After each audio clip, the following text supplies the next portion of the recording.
दोस्तों आप देख रहे हैं बाबा दर्शन न्यूज। रोहतास कांग्रेस के बिहार प्रदेश विचार विभाग अध्यक्ष शशि कुमार सिंह ने आज रोहतास जिला कांग्रेस का साथी सृजन कार्यक्रम की समीक्षा किया। रोहतास के कांग्रेस के रोहतास जिला अध्यक्ष जयप्रकाश पांडे आदि की मौजूदगी में समीक्षा बैठक के बाद उन्होंने संतोष जाहिर की। उन्होंने कहा कि कांग्रेस के प्रति लोगों को आज भी विश्वास है।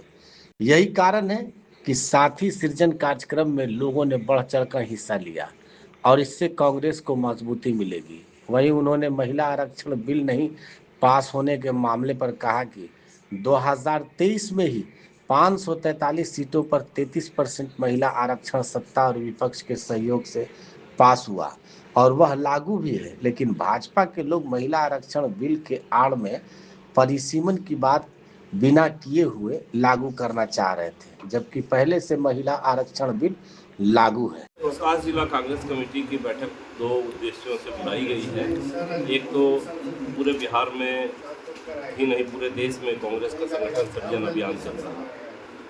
संगठन सृजन साथी बनाना है, तो कांग्रेस को मजबूती प्रदान करने के लिए सभी जिलों में प्रदेश की तरफ से ऑब्जर्वर भेजे जा रहे हैं।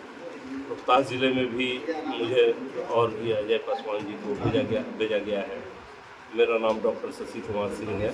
हम विचार विभाग के अध्यक्ष हैं या मेंबर हैं और हमारा काम है, हमारे जो अध्यक्ष हैं जिला के, इनके साथ कोऑर्डिनेशन करना और करके संगठन को मजबूती प्रदान करने में जहाँ जहाँ इनको मुश्किलें आएंगी वहाँ पर सहयोग करके संगठन सृजन कराना हमारा मूल उद्देश्य है।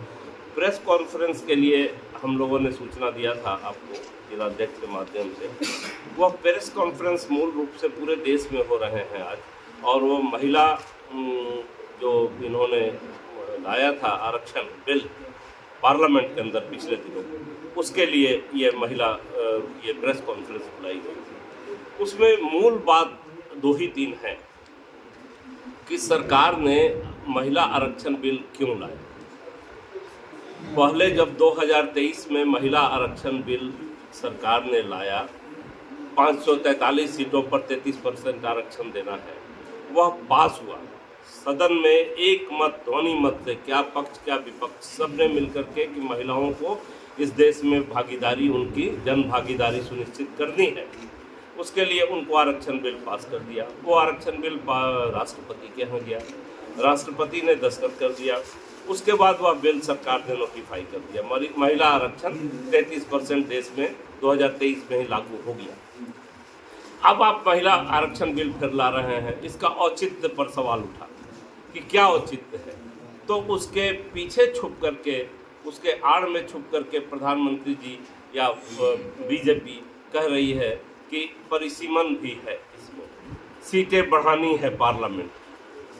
तो महिला आरक्षण, ये तो स्वाभाविक प्रश्न है कि जब महिला आरक्षण 33% पास हो गया 543 सीट पर, तो जब सीटें परिसीमन में बढ़ेंगी, जनगणना कराएंगे आप और सीटें बढ़ाएंगे तो उसमें महिला आरक्षण ऑटोमेटिक 33% हो जाएगा। उसको आप महिला आरक्षण के बिल में परिसीमन को उसके आड़ में छुप कर क्यों लाना चाहते हैं? देश यह जानना चाहता था और पार्लियामेंट में इसी बात पर बहस हुई कि जो बिल पास है, आपने अभी पिछले लोकसभा का चुनाव हुआ, आपने एक बार भी सवाल नहीं उठाया कि 33% आरक्षण हमको महिलाओं को देना है। ये बात नहीं, आप भूल गए। अभी बंगाल का चुनाव शुरू हो गया, वहाँ महिलाओं का प्रभुत्व है, जैसा कि बंगाल में महिला मुख्यमंत्री भी है। क्या देश में 5 राज्यों में चुनाव है, तो चुनाव में अचानक से आपको महिला बिल याद आ गया। मैंने देश की जनता को आपने क्या मूर्ख समझ रखा है? इस देश की इतनी गौरवशाली परंपराएं हैं। इस देश की महिलाओं का सम्मान आप देंगे। इस देश की महिलाएं सम्मानित है, आज से नहीं है। पुराण काल, महाभारत काल, रामायण काल में महिलाओं की जो भूमिका रही है इस देश के सृजन में, इस देश के संस्कार के निर्माण में, वह आप बताएंगे। आप उसको ही अगर आगे बढ़ा देते, उसको ही संरक्षित कर देते, तो महिलाओं का सम्मान बढ़ जाता। लेकिन आप महिलाओं का सम्मान बढ़ाने के बजाय महिलाओं को अपमानित करने का काम कर रहे हैं और या बताने का काम कर रहे हैं कि हम आरक्षण बिल आपके लिए लाए हैं, ये लोग पास नहीं होने दे रहे हैं। ये क्यों नहीं बताते कि 2023 में आरक्षण बिल पास हो गया, हम आपको दे नहीं पा रहे हैं 33% का आरक्षण सभी जगह पे। कहाँ गया महिलाओं के लिए रोजगार का मौका, कहाँ गया महिलाओं के लिए सम्मान का मौका? तो ये सब तो कर नहीं रहे हैं। और आप महिला बिल के लेकर के उसके आड़ में चले आए परिसीमन बिल लेकर के। सीधा सीधी सरकार बात करती नहीं है किसी इशू पर। आज दुनिया भर में भारत का छीछालेदर हो रहा है। कल ट्रंप अमेरिका के राष्ट्रपति ने भारत को कितना खराब बात बोला है, भारत के बारे में नर्क है। और भारत के जो क्रीम लोग जो नौकरी करते हैं अमेरिका में जाते हैं, वो कह रहा है कि वो गिरोह है, वो संगठित गिरोह है, उनको गिरोह कर रहा है। क्या अमेरिका में कोई साधारण आदमी चला जाता है क्या? बहुत पढ़ने के बाद IIT IIM करने के बाद वो मुश्किल से वो जाता है वहाँ और आपके देश के नवनिर्माण के लिए काम करता है। और आप कहते हैं कि वो संगठित गिरोह है, गिरोह है जो लोग आते हैं। तो हम इस पर तो कुछ बोलते नहीं। हमारी बात तो ईरान बोल रहा है, भारत की संस्कृति का बात बोल रहा है, भारत के सम्मान का बात ईरान बोल रहा है कि भारत की संस्कृति सदियों पुरानी है। और हम 56 इंच का सीना तो वो दिखा रहा है, हम तो कुछ दिखाते नहीं हैं, सिर्फ बात बनाते हैं और लोगों को मूर्ख बनाने का काम करते हैं।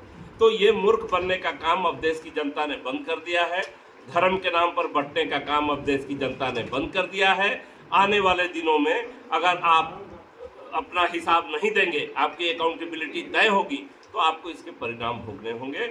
और महिलाएं इस देश में पहले भी सम्मानित थी, आज भी सम्मानित है और कल भी सम्मानित रहेंगी। अगर आप इस वीडियो को फेसबुक पर देख रहे हैं तो फेसबुक पेज को लाइक कीजिए और वीडियो को शेयर कीजिए। अगर आप इस वीडियो को यूट्यूब पर देख रहे हैं तो यूट्यूब चैनल को सब्सक्राइब कीजिए और घंटी के आइकॉन को दबाइए।